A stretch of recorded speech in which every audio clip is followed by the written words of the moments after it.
Guys, come back to the channel, or if you're new, welcome. We're gonna get back into more Amber and Reed drama. We're back for Beck's new video, which is a couple days old now. I do apologize. I do like to save this for the weekend because it is easier to film and edit, primarily because Beck does far more content than Amber does in one video. So we're gonna get into it, probably split this up into two parts, which I know a lot of people hate two-parters, but it does make it easier for me to film two videos on the weekend and upload them on consecutive days. That being said, let's get into the video and see what Beck is going to be talking about today. Hey everyone, if you felt crazy after watching everything unfold last week, you're not alone. Trust me, I'm feeling it myself. There's been so much coming out, it's been really hard to keep up. Oh, you know, I feel that 100%. Like, every time I wake up, there's always a situation happening. And when I get off work, it's usually another situation happening. Like, foodie in the morning, and then about the time I finish work, Amber or one of her exes are exposing her. And I'm like, Jesus Christ, like, chill for a moment. Between reactions and live streams and the podcast with Casey and now Amber's last live stream on Thursday, it has just all been overwhelming. I did try to watch the Beck and Mr. Snowflake one, and I did not enjoy the podcast. Like, between Nerfy and Jade, it's basically unwatchable for me. Like, one is rude and condescending, and the other one is kind of just annoying. They also actively ignore Mr. Snowflake and Casey, and then on top of that, you also have the mods who are just so aggressive for no apparent reason, and they don't take any criticism well. Like, either of the girls, not good for it. And there's also apparently some serious allegations out against Jade, so I don't really know if they're true, but it is very concerning too, so I'm just going to stay away from the podcast altogether. Amber's live was hard for me to watch. It brought up a lot of emotions I've had to confront. Her language, outlook, and how she twists everything was very triggering, and some of it was clearly an attempt to attack my character and discredit me and what I've said about her. And that is one of the most annoying things about Amber, because she is one of the most passive-aggressive and condescending people out there, but refuses to acknowledge the fact that she is. She only did it in the live stream she had the other day, where she was talking about traits of a narcissist, and the moment, you know, she could project what she perceives a trait onto Beck, she immediately did it. Oh, using other people for your own personal gain? Oh, that's, you know, definitely Beck. Ignoring the fact that she was only a month ago saying, I only keep people around because they do stuff for me. And that's her exact words too. I only keep people around because they do stuff for me. Because of that, I had to comb through everything she said, take notes, and try my best to wrap my head around what was going on.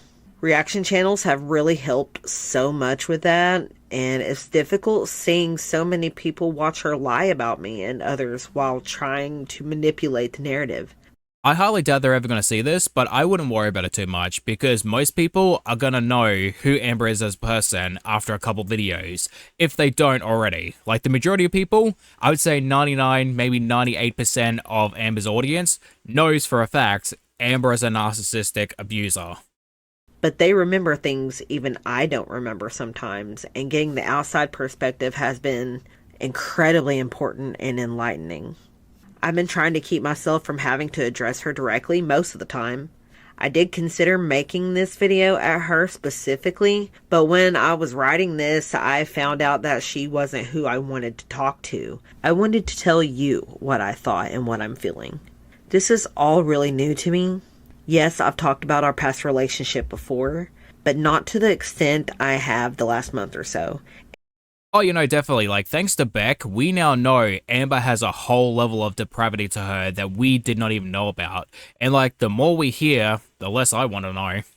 And I've been on YouTube in the past, but I've never had this amount of support behind me until recently. Now with more public support comes more attention and more expectations. I knew talking about her again would bring a lot of eyes my way, and I don't want to let anyone down, but I can't stand by and let fear stop me from talking about what I went through and bringing awareness to covert narcissism and mental, emotional, and financial abuse. All abuse survivors deserve to be advocated for, whether it is physical or psychological. Yeah, no, definitely. I have a number of people that I know personally who talk about the abuse they've gone through, both physical and mental and emotional, and they tell me that one can be just as bad as the others, and like, you don't have to just be physically assaulted to have some sort of trauma. Like, the mental and emotional stuff does leave permanent scars that they would rather not deal with. Like, they have told me personally they would rather deal with the physical aspects than the mental and emotional aspects. And it's really sad to hear, because, you know, you don't ever want someone to get physically harmed, but knowing that someone would rather deal with physical harm than the mental and emotional stuff, like, it is so incredibly sad to hear. Amber herself was once a victim of abuse in her childhood, but she has continuously weaponized her trauma to manipulate people into getting her way in many different scenarios. And the thing is, we don't really know how much of that is actually true, because Amber herself is a compulsive liar, and I don't want to say that someone is outright lying about their abuse, but at the same time, how are you supposed to trust her with the things that she says? Even now she is doing that, trying to paint herself to look like as much of a victim as her own victims. She wants me to tuck my tail and run away from this like I've done before, but I won't be doing that this time. First, I want to say that I understand if Amber has maybe swayed your opinion of me. It's so easy to get swept up in her confusion and manipulation. I was swept up in it for many years, and you don't have to like me to still hold Amber and people like her accountable. Oh, you know, 100%. Like, I have gone to bat for Amber a couple times because I think people may be overstepping. And the same thing with, like, Foodie. If someone is saying or do something I don't agree with, I'm going to say I don't agree with it. That doesn't mean I like them. It doesn't mean that I want to defend them. It just means that I see a line is being drawn and people are overstepping it. Now, does that mean they get to suddenly be excused for everything they've done? Absolutely not. Like, I'm going to defend someone when they deserve to be defending, but I will criticize the shit out of you if you do something wrong. That's just how it is. And I would like you guys to do the exact same thing with me too. Like, if I overstep or if I do something wrong, or if I say something you guys don't agree with, criticize me. I'm not going to yell. I'm not going to scream. I'm not going to swear at you. I'm not going to attack anyone. I will take it in stride, understand that you probably have a different perspective, and you may be right. So I will actually listen and try to take in the criticism. Publicly for the harm that they cause. I will link some videos in the description for channels that really helped me make sense of this whole mess. But I just ask that you give me a chance to make some points before forming your whole opinion. It has been difficult to understand and tell my truth because this has all been so messy and emotional from the beginning with Amber. Secondly, I want you to keep in mind two things that I've learned about while trying to make sense of what I went through. Darvo is a manipulation tactic often used by narcissists and abusers when confronted about their behaviors and actions. Deny stands for downplaying or minimizing severity of actions, deny it happened, reject responsibility for it, or refuse to acknowledge it. Yeah, no, you see this a lot with Amber, and a lot of the times too, she will play ignorant when it comes to certain situations that she can't justify or explain. So she'll be like, oh, what? I don't really understand. I don't know what you mean. She plays like very childlike innocence, and then she'll move on with the conversation, like as if it's no longer a talking point anymore. Like, end of the conversation, I'm done. Attack means attacking credibility, character, or motivations, and exaggerating or lying. Counter accusations to divert attention from them. Again, we've seen this plenty of times. She's done it with Beck, she's done it with Destiny, she's done it with a lot of the reaction channels over and over again. Like, Amber is known for these type of techniques. Reverse victim and offender. Twisting the narrative to make them the real victim of abuse.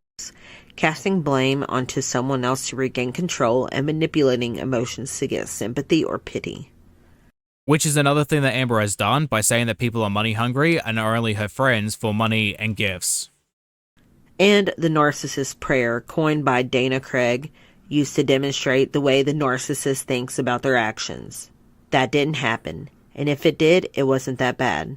And if it was, that's not a big deal. And if it is, that's not my fault. And if it was, I didn't mean it. And if I did, you deserved it. God, that brings me back to so many arguments with my brother. I think for someone who claims to not be a narcissist and to only have a few narcissistic traits, these patterns are very similar, if not exactly what she's done and is doing now. Which is funny because Amber has all 9 traits of BPD and yet is very similar to the NPD traits as well. So she has all of these things together. And, you know, the two are very similar in a lot of aspects. Like, NPD and BPD are very, very similar. However, I don't want you guys to believe I am some perfect victim of Amberlyn Reed. I'm not and have never been perfect before her or after. She continues to say that everyone believes I am all good and she is all bad. She acts as if I've never been criticized in the past or now. Which honestly goes for pretty much everyone. Like, we all have some sort of issue that we couldn't improve on, and we are going to be criticized in our life for being maybe too harsh or too lenient or doing something wrong. That's just how we are human beings. We're imperfect. And like, Beck is not free from criticism either. They've also been criticized for their actions.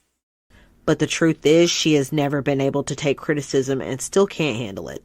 Anyone who has ever had something to say about the crappy things that she has done is against her and has it all wrong. Because she is misunderstood. People misunderstand her actions and her words simply because they don't like her or they're jealous of her. I know this because I've heard this from my brother so many times. And it is not just to me, but all of her exes and the majority of her audience and the YouTube community, including reaction channels past and present. On the subject of not being perfect, reactive abuse exists within personal relationships, and I'm sure that I've said some inappropriate or mean things to Amber. During fights and arguments, a lot of sensitive things were being brought up, and I can't remember now the things I said. It does kind of make me a little iffy when people say they don't remember, because usually they do, they just don't want to say it because it'll make them look bad. But I am willing to give benefit of the doubt to Beck because they were going through so much shit at the time. They were going through abuse, they were going through the loss of their mother, they were going through the depression and the wrong medication and all these different things. So it could very likely be a symptom in which their brain decided to put those memories away because of all the shit they were going through. But we were having long-lasting problems in our relationship because of her continued behavior and our situation. Reactive abuse doesn't mean that you're not being abused. Oh, yeah, no, definitely. Like, reactive abuse is often when someone is pushed to their limit and they just can't handle anymore and they have a negative reaction. And a lot of the times people perceive that as, oh, you're actually the abuser, or, oh, it's a 50-50 thing. No, not a lot of the times. Like, sometimes it is, but not every single case. I may not remember saying at least my family didn't do drugs, but that is not representative of my true feelings then or now. I mean, honestly, it depends on the situation. Like, if Amber was talking shit about Beck's family and Beck reacted by talking shit about her family, so what? Like, I have my own family members, my sister and my aunt, who struggled with their own addictions. My sister's been in recovery for 20 years and we sadly lost our aunt. I really don't think I would have said those things, but it was a long time ago and I can't be sure what I said or what she was saying to me before that happened. yeah, like I said, it depends on the situation. And if Beck did have their own family members with substance problems, like, why would they bring that up as some sort of gotcha moment? Like, that doesn't really make too much sense to me. She showed no proof and I don't have any either. But regardless, conflict can be used by toxic people who love to push and bring you down to their level. They do this to make you feel that they are not the problem, and instead, you are both the problem. And when situations like that occur, all nuance is gone. It doesn't matter how bad they are. If you are also bad, well, it's the same as whatever they did. So you can do one thing wrong in comparison to the 1,000 things they did. Doesn't matter, you're still just as bad as them. Amber, I want to remind you that I would have never been on YouTube if it wasn't for you putting me on your channel to begin with. I wouldn't have talked to Karina last year if you wouldn't have still been talking about me. I probably wouldn't have ever come back to my channel if you had not continued talking about me. And now I'm back and I don't know what I'm doing, but our audience is intertwined and you can't pretend that there isn't years of evidence showing your pattern of abusive behaviors toward every single one of your exes. We can't all be lying, Amber. And ultimately, if Beck wanted to continue talking about the situation, that was up to their own discretion. Like, Amber had no real choice in that matter because it was Beck's abuse and they had the right to speak on it. And if Amber decided that they didn't want to speak and Beck came out later, well, that doesn't make them a bad person. That just makes them a person wanting to speak about the abuse they endured. I don't know where to start, so I'm going to just do what she couldn't do and list out exactly what she lied about in this live stream. Number 1, Amber claimed she never talked about me after the proposal story on her channel. Except she did. She made another video with my name in the title a couple weeks later. She talked about me on her Instagram stories and in her Q&As and in the comments of other people's live streams and videos. And this is enough to say that Amber is a compulsive liar, because it wasn't just one time, it was multiple times, days, weeks, and months after. She even talked about me to people in her private life, according to Alexis, but I care less about that. The online stuff she knew people would see. And how many times now has she said she is done talking about me or the situation, and then talks about it again? I've lost count. Number 2. She says she couldn't access the joint bank account that she had a card to with her name on it. I will continue to get into this more when I cover financial abuse later in this video. Same with buying me a car. Yeah, the entire reason Amber bought you a car was to get you to drive around for them. Like, that was the only reason why. Number 3. Amber said that I claim to never have met Jade or Libby. That just isn't true. There is evidence of me saying I met Jade before, as well as videos of me being in the same room as Jade. Yeah, because all three of them lived together, and then Beck went to a family reunion, came back after they got COVID, and Amber said they had to quarantine for multiple days in their room. Meanwhile, she was perfectly fine with Wifey coming from a different state, or at least a different area, without doing any tests whatsoever. And like, she was worried about Beck being potentially contagious, but Wifey didn't have to test or anything, and they social distanced while being together.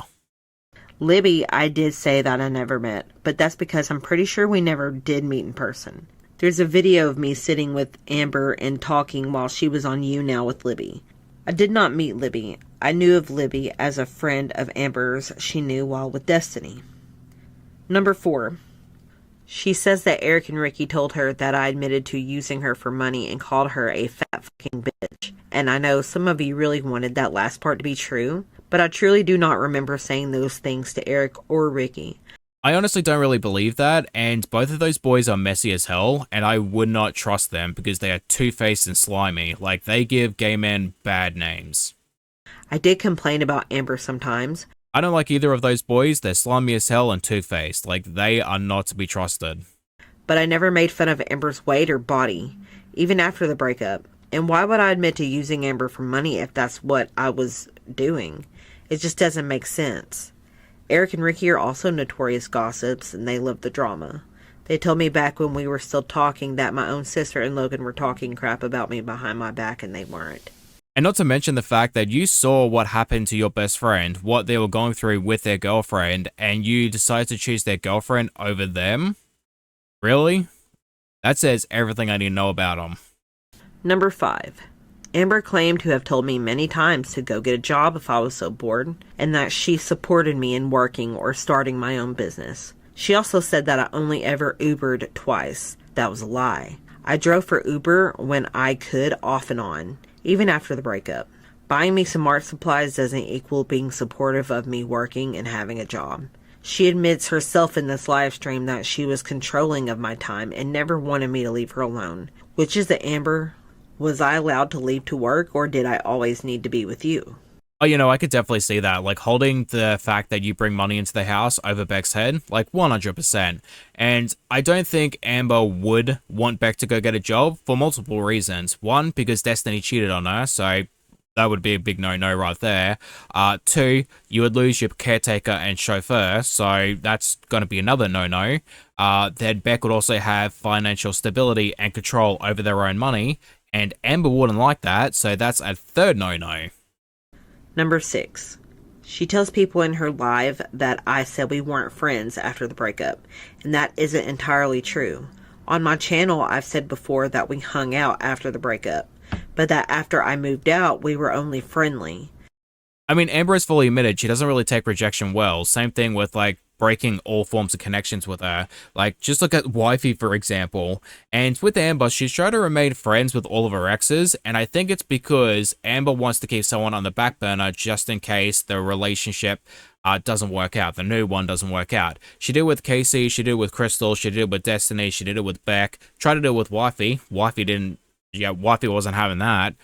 Tried to have it with Erica multiple times, and it was like, Amber, accept the fact that she's married and move on.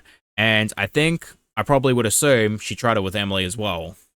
We rarely saw each other unless I was dealing with my stuff at the apartment, and sometimes we were with mutuals. She continued to reach out to me every once in a while, and I continued to keep the peace when I had to because I still had people and stuff connected to her. Yeah, like I said, like the lesser of two evils while dealing with someone like that. Number 7. She lies about giving me her doctor's appointment slot for our psychiatrist because she was so worried for me. I don't understand this one or even why she thought that's how doctor appointments work. Yeah, no, that definitely does not make any sense whatsoever. Like, you can't just give an appointment to someone else that's scheduled for you. But I will bring this up again when I talk about my health history later in this video. Number 8. Amber dances around implying that I pressured her for sex by asking her to be in a relationship. You have no idea how nauseated I felt hearing that. That doesn't make any sense for multiple reasons. Like, Amber has fully admitted that she pressured Beck into a relationship by saying, if you won't date me, someone else will. Like, that was an ultimatum. Like, she admitted that. Why change it now? And 2, you also said you didn't like the fact that Beck didn't want to have sex with you. Or the fact that you weren't, sexually active in the bedroom. So, why would Beck pressure you into a relationship for sex for them not to have sex with you for, 3 years, 4 years? I'm going to be going into more details and telling you the whole story of that night. Number 9. Claims she never saw the settlement money and that, quote, it just went into the joint account. I don't know what happened to it. Number 10. Right, so it went into the joint bank account that two of you had access to, and it just suddenly up and disappeared one day. She lied and said that she took the joint debit card away from me because Jade was uncomfortable. Honestly, that might be true, that might not be true. I don't really believe it, but even so, it doesn't concern wifey because it was not a situation that involved her. Like, that's not her business. That card was only attached to the joint account we shared that originally was my account, and by that time she already had a separate private account with the same bank that all of her money was going into. Hold up, let me get this straight. You come into the relationship with your own bank account, Amber demands to be put on the bank account so that it's a joint bank account, and then Amber takes your bank account, originally yours, away from you and leaves you with nothing, while they also have their own separate second bank account. Does anyone else see a problem with that, or is that just me? Number 11. Amber also lied about free bleeding, about how long I helped her wipe, how often I brushed her hair, and how often she showered. And then she also read out a chat about us both having hygiene issues. But I will once again get more into that in another section. So Amber is out here complaining about people exposing her and her hygiene issues. Meanwhile, she's doing the exact same thing about Beck. Amber, you can fuck all the way off. Next, I will address the screenshots that she did show in her live stream and the situations surrounding them from what I remember. Screenshot A. Stop Talking Crap, September 7th, 2022. Prior to this, I had made a video on my channel that briefly mentioned Amber. I watched a Karina video and talked about it. I mentioned past relationships, and when I brought up Amber, I said something like, there were good and bad times, and she made a video shortly after that, on September 6th, that talked in length about my proposal to her. In her video, she belittled me again and talked badly about me, making the whole thing sound like something she never wanted and was below her.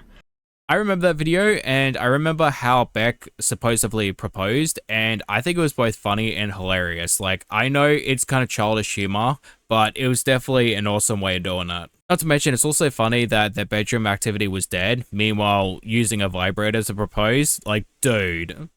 Apparently, I sent her this text the next day. B. Last effing warning. Stop talking about me. All you do is talk about me, and I just want to forget you and all the bullshit. I will stop being silent if you don't, and I'm not the only one who has a lot to say about you. Final effing warning. Take my name out of your mouth, and I will get the law involved. I can understand and agree with this. Like, imagine having an online relationship for 4 years, having your partner abuse you all over the internet, and then finally breaking up with them, moving away, having to deal with people constantly messaging you, commenting at you, probably seeing you in public and telling you about the things that Amber is saying about you, probably mentioning you in different videos and comment sections and Instagram posts. Like, it's something you would definitely get sick of after a while, and you'd probably have a breaking point, and that would probably be Beck's breaking point. I think this one is pretty self-explanatory. It was a little over a year after the breakup, and I had just had enough. If I didn't see when she would post something about me, someone was sending it to me, and in those moments, I just wanted nothing to do with her anymore. I'd finally broken up with her and gotten away, and I needed time to be left alone. Screenshot B, the banking. A, how much money is in the bank account? B, sends screenshot of account that both of them had access to. She doesn't show a date for when this was, but it seems like it is before she opened her private account with the same bank. I want to reiterate that when we got together, only I had a bank account. She asked to deposit the money she would make from YouTube into my account because she did not have her own. So this is the only time that she was not able to see what was in the account or access it herself. I'm a little confused about that because Amber was getting money during the time she was dating Destiny, so was her money being deposited into Destiny's bank account, and then after they broke up, Destiny decided to take her bank account back? Because how was Amber getting paid through YouTube otherwise? I don't remember exactly when we went to the bank, but it was around 2018, 2019, somewhere in there. That day she opened her own private account and also officially had her name put on mine, making my account the joint account that we both had access to. Eventually she had her YouTube checks directly depositing into her private account. And at that point, that's when Beck should have got their account back. Like, Amber has no reason to be in that account anymore, so she should have her name taken off. Or at least that's what should have happened. But when it was in the joint and when it was in hers, she had full access to both. I only had a card for the joint account that was originally mine. After quitting my job and slowly becoming her full-time caretaker, I had no money of my own going into the account. But nothing was spent without her knowing about it or being the one to spend it herself. And I'm willing to bet Amber would be the type of person to lose their shit if $1 went missing. Like, if $1 was not accounted for, she would lose her shit at Beck. Screenshot B, point 2, banking. September 2nd, 2021, only a couple months after breakup, June 19th, 2021. A, you need to open your own bank account. Just open a new one. I'm going to keep this one for now. Absolutely not. Like, Amber, I would have told you to piss all the way off. I would have used a lot harsher words, though. Like, no way in hell you're going to tell me that I cannot have my own bank account. You're not going to keep jack shit. That is not going to happen. I need you to start using your own money for redacted and stuff. Plus, when I pay you on this 22nd, I don't want you using this bank account anymore. The audacity of this woman, just like, oh, I don't want you using your bank account anymore because I have claimed it. Like, oh God, I have a lot of choice words I want to say. B, then go to the effing bank with me. Honestly, Beck, I love the attitude. Like, tell her to go F a rusty spoon. Like, get tetanus while you're at it, Amber. So I believe that this was when she was urging me to open a new account and take myself off the joint account. Mate, she's not urging you, she's outright telling you that she's keeping your bank account and you need to remove yourself. Like, that's not urging, that's demanding. That again used to be my account, but I'm pretty sure that I needed her to go with me to the bank to make these changes to the account. And I just wanted to say also that it's weird that the way she shows these screenshots, I can't read them myself and she reads them out loud. No, what's truly baffling is her being an abuser and getting caught in lies time and time again, and yet she has such a condescending attitude while doing so. Like, my dude, you're the goddamn abuser. But in some, she doesn't read it directly. It just throws the doubt around. I also want to add that I think the thing that she marked out was weed, and I don't care if people know that I used to smoke. I did care once upon a time, but that's all I can think of that might be redacted in that message. And I think maybe why she said this is because she might have bought me a vape or some at some point. I mean, even so, it doesn't really matter because Amber has also admitted to smoking stuff, so she has no right judging other people for doing so. Screenshot C. Lying to audience. April 17th, 2022. A. I am literally getting harassed because people think I lied about us still being friends. Why can't I just tell them I wasn't lying? This sucks so bad. B. It's best they don't know, as sad as it is, that would kill my channel. I do not want them knowing. It will be an even bigger, more messy thing. I'm going to address that I saw you and gave the rings, but we don't hang out, dude. That's just how it has to be. That's what they have to know. YouTube is my only income, and I'm only getting like $200.